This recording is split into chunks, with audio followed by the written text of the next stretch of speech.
Para comenzar a hablar de sincronicidad, tenemos que mencionar al psicólogo suizo Carl Gustav Jung y el físico austriaco Wolfgang Pauli. Ambos fueron los precursores de este término en sus investigaciones. Ellos definieron la sincronicidad como un acontecimiento simultáneo de unos eventos que corresponden a un mismo sentido sin que haya en ellos relación de causa y efecto. Es una forma de conexión entre fenómenos o situaciones de la realidad que enlaza de manera acasual, o sea, que no presentan una relación casual y lineal que responde a la tradición lógica de causa y efecto. La sincronicidad es sintonizar con los mensajes que nos llevará a nuestro destino. Según Carl Gustav Jung, todos tenemos un destino individual, un don con el cual tenemos que sintonizar. El mismo permitirá nuestro máximo desarrollo individual, cambiando la manera en que percibimos la realidad, y al mismo tiempo esto contribuirá a la evolución en la conciencia de la humanidad. La sincronicidad aparenta ser la fuerza de la naturaleza que responde a la atracción del alma cuando ha aumentado su energía, para ayudarnos a conectar los dos mundos, el mundo de la materia y el mundo del espíritu.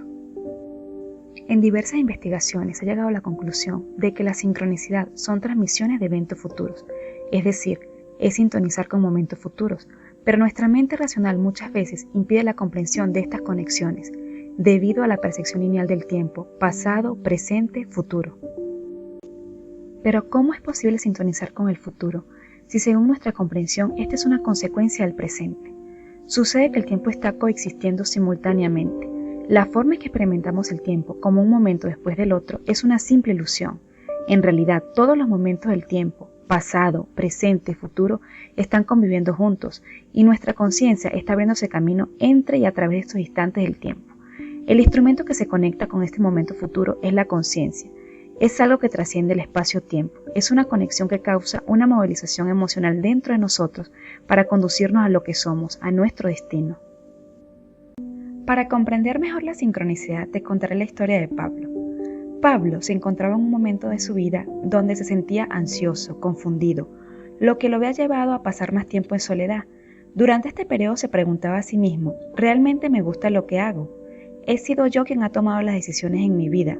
¿Hacia dónde voy con lo que estoy haciendo? ¿Qué estoy aportando a la humanidad? ¿Quién soy? A lo largo de su vida, Pablo había tenido ciertas inquietudes por la literatura, interesándose en diversos autores, disfrutando en sus ratos libres de las obras literarias que llamaban su atención. Y aunque alguna vez había surgido de su interior la necesidad de plasmar sus pensamientos en algunas historias y cuentos, nunca se sintió con la suficiente confianza para hacerlo.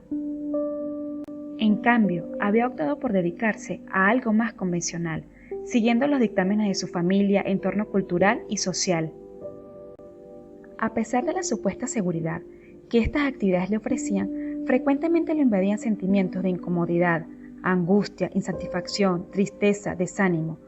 Todas estas sensaciones lo llevaban a plantearse si el camino que había elegido era el correcto. Pablo quería respuestas que aclarara sus dudas, pero sabía que éstas tenía que buscarlas primero en su interior. Un día como cualquiera, comienza su rutina sin imaginar los eventos que se desarrollarían a continuación. Como de costumbre, tomó el autobús que lo llevaría a su trabajo. El viaje inició su rumbo como todos los días. Las calles, como siempre, estaban atestadas de tráfico y el autobús parecía superar la capacidad de pasajeros. Recorrida algunas calles, el vehículo se detiene repentinamente. Al parecer, el motor había sufrido una falla, lo que había impedido que éste siguiera su marcha. Pablo, como los demás pasajeros, comenzó a inquietarse, por lo que el conductor pidió disculpas y les comunicó que debían abordar otro transporte. Al bajar de este, sin darse cuenta en qué calle se hallaba, se encontró enfrente a la librería que habitualmente visitaba de niño, y a pesar de que el evento le causó cierta emoción, enseguida tomó otro autobús para seguir su rumbo.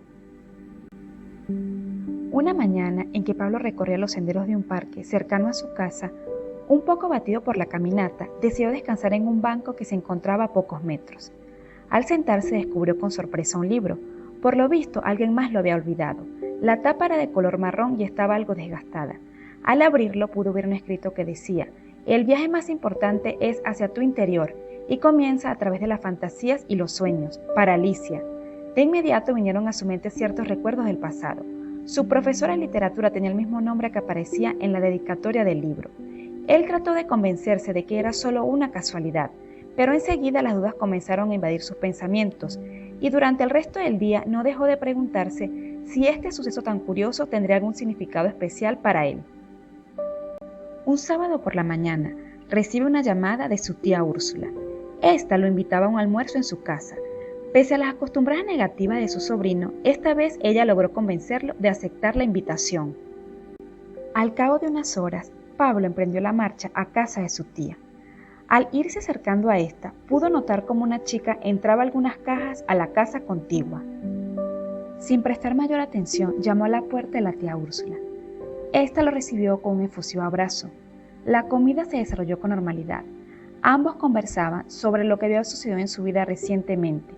De improviso sonó el timbre. Enseguida la tía se dirigió a la puerta. Desde el comedor, Pablo advirtió que se trataba de una chica pidiendo ayuda para trasladar algunas cajas. La tía contestó que ella no podría serle muy útil, pero que tenía un sobrino que estaría encantado de ayudarla. Al escuchar estas palabras, el muchacho se dirigió a la puerta y su tía los presentó. Juntos partieron a la casa de al lado. La chica comenzó a indicarle las cajas que debía trasladar al interior de su casa. Entre ellas llamó su atención una que contenía diferentes clases de libros. Pablo comenzó a indagar entre los títulos y descubrió algunos que ya había leído, mientras existía otros que, si bien eran desconocidos para él, llamaban bastante su atención. Invadido por la curiosidad, pregunta a la chica dónde había encontrado tan maravillosos ejemplares. Esta, con una agradable sonrisa, responde: en la librería Los Tres Cuervos. Siempre consigo allí lo que quiero leer. Inmediatamente cayó en cuenta que la joven hablaba de la misma librería frente a la cual se accidentó el autobús aquella mañana, la misma que visitaba cuando era niño. Luego del encuentro con aquella chica que se mudaba junto a la casa de su tía, extrañas visiones aparecieron en los sueños de Pablo. Se veía a sí mismo acompañado por los autores de sus libros preferidos. Estos terminaban por rodearlo y comenzaban animadas discusiones que no podía entender. Abrumado por el contenido de estos sueños y por todos los recientes acontecimientos, decidió un día dirigirse a la librería. Sentía que las respuestas a sus preguntas tal vez debían estar allí. Un jueves por la tarde, después de salir de su trabajo, por fin se armó de valor. Durante el trayecto, varias sensaciones lo invadían. Se sentía un poco ansioso por lo que descubriría en la librería, pero era más su inquietud y curiosidad lo que lo llevaba de cierta forma a escudriñar su interior en aquel lugar. Al entrar al establecimiento, Pablo sintió que la ansiedad se apoderaba de él. Sin embargo, decidió controlarse y comenzó a vagar por los pequeños pasillos, fijándose en los distintos títulos que contenían los desgastados estantes, pero ninguno causaba mayor interés en él. Sin embargo, no disminuyó su entusiasmo y siguió recorriendo la librería que había visitado con su madre durante la niñez. Cuando llegó al fondo del establecimiento y parecía haber recorrido todo el lugar, llamó su atención un pequeño libro de tapa verde, que era muy distinto a los demás. Rápidamente lo tomó en su mano y comenzó a hojearlo. Este contenía las crónicas fantásticas de un grupo de jóvenes. A continuación, buscó entre las primeras páginas del ejemplar quién era el autor. Le sorprendió que no había una descripción muy completa de este, solo decía su nombre y fecha de nacimiento. A pesar de esto, decidió que lo llevaría con él. Pensó que si no había surgido ninguna respuesta, vagando por la librería, al menos no se iría con las manos vacías. Al dirigirse al encargado para pagar el ejemplar, éste le quitó el libro de sus manos con suavidad, al mismo tiempo que sonreía de forma algo extraña e inquietante, haciendo destacar aún más las arrugas en su rostro. Pablo aprovechó la situación para preguntar si sabía algo más de la procedencia del autor. El encargado, sin dejar de sonreír, le dijo que si en verdad quería saber quién era el escritor, a lo que el joven respondió afirmativamente. «Lo tienes frente a ti», le dijo el encargado. Este, con un tono de orgullo, comentó que después de muchos años de dudas y temores se había atrevido a escribir sus historias, y a causa de no haber obtenido el apoyo que tienen otros autores al publicar sus obras, había decidido encargarse él mismo de dar a conocer su libro, colocándolo en las estanterías de su pequeña librería. También le contó que se sentía un poco avergonzado por todos aquellos años que se había dejado invadir por tantas incertidumbres. Lamentaba no haberlas vencido antes y arriesgarse a plasmar sus ideas años atrás. Pablo, enormemente sorprendido por la historia de aquel hombre, enseguida comprendió el significado de todos los acontecimientos que se habían venido desarrollando a lo largo de los días, y que estos no eran meras casualidades, sino más bien una serie de eventos cargados de un significado especial para él. Después de agradecer efusivamente al encargado y autor de la obra por haber compartido su historia, Pablo salió de la tienda con una comprensión de sí mismo mayor de lo que había sentido antes.